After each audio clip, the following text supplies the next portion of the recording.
अब हम करने वाले हैं मेंटल मैथ का जो चैप्टर नंबर 3 है उसका क्वेश्चन नंबर 29। यहाँ पर ये फिगर आप देख सकते हैं।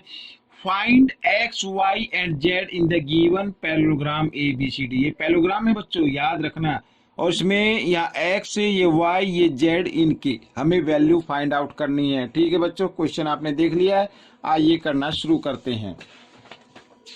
यहाँ पर मैंने पहले से बना के रखा है ताकि आपको अच्छे से मैं एक्सप्लेन कर सकूं सॉल्यूशन। ठीक है बच्चों, यहाँ पर ये मैंने लिख दिया है।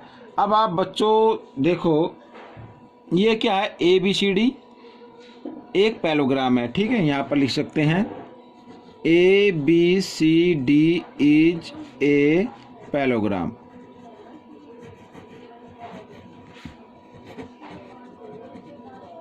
ठीक है, पैरेललोग्राम हो गया। अब इसके अंदर a d parallel b c, आप देखिए ध्यान से, a d parallel b c, ठीक है, and a c is a transversal line.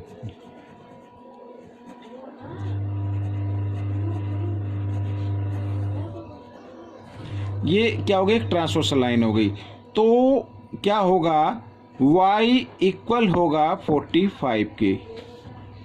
अब क्यों होगा, यहाँ पर ये टू पैरेलल लाइन है और ये एक ट्रांसवर्सल लाइन एंगल हो गई, सॉरी लाइन हो गई, तो ये एंगल इक्वल होगा इस एंगल के। इन्हें बोलते हैं अल्टरनेट एंगल।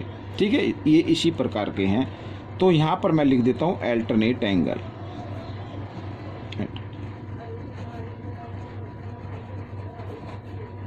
ठीक है बच्चों, अल्टरनेट एंगल्स। तो y की वैल्यू आ गई। ठीक है, अब आपको एक चीज़ ध्यान से देखनी है। अगर मान लीजिए ये पार्ट में इधर ये ऊपर वाला पार्ट हटा देते हैं तो ये एक ट्रायंगल बन गया ए बी सी। ठीक है, क्या बन गया, ये ट्रायंगल बन गया ना ट्रायंगल। और ये क्या हो गया, एक्सटीरियर एंगल हो गया।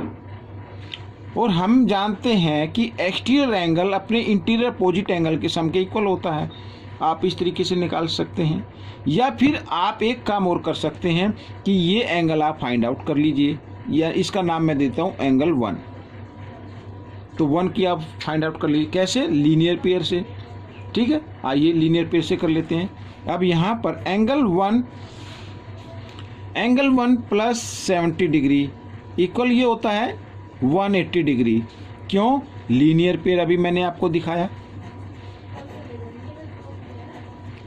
ठीक है, ये लीनियर पेयर हो गया। अब एंगल 1 की मेजरमेंट निकाल लेते हैं। तो 180 डिग्री, ये प्लस 70 इधर आकर ये माइनस 70 हो गया। तो एंगल 1 आ जाता हमारा 110 डिग्री। ठीक है, तो हम यहाँ पर लिख देते हैं 110 डिग्री। ठीक है, और एक चीज़ और, अब आपको 1 की तो वैल्यू आ गई।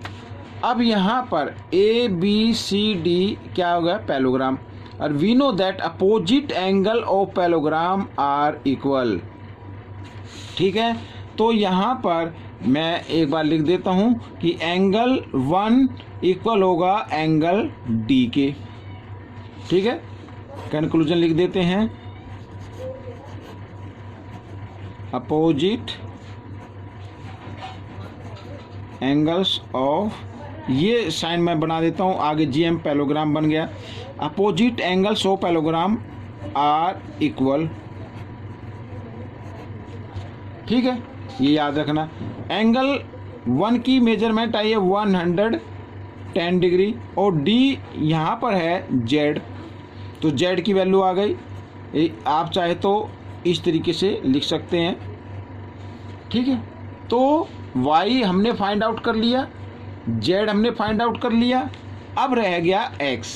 ठीक है, अब आप इसको दो तरीके से कर सकते हैं बच्चों।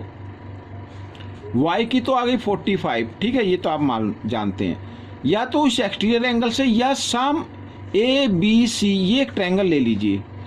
और we know that the sum of 3 angles of triangle is equal to 180।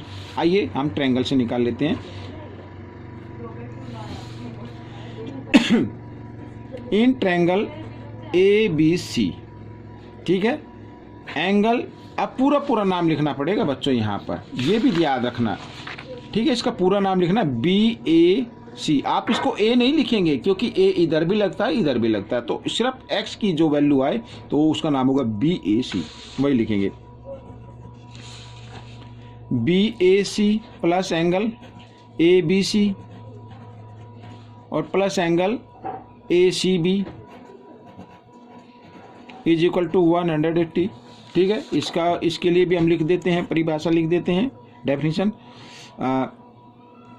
The sum of 3 angles of triangle is equal, ये स्पेलिंग भी लिख सकते हैं, 180, ठीक है। ये इस तरीके से। अब BAC अपना है यहाँ पर x डिग्री का, ABC है अपना 110 डिग्री का, और यहाँ पर ACB ये है अपना 45 डिग्री का। चाहे तो आप यहाँ पर y भी लिख सकते हैं, बाद में लिख सकते हैं 45, ठीक है, 180। आइए ऐड कर लेते हैं, 5 4 और 1 5, 155, ठीक है। x की वैल्यू 180, इधर ये प्लस का इधर आकर ये माइनस का हो जाएगा। तो 10 में से 5 यहाँ पे रह गया बच्चों 7 में से 5 2, ठीक है, 1 में से 1 0, तो x की वैल्यू आ गई बच्चों 25।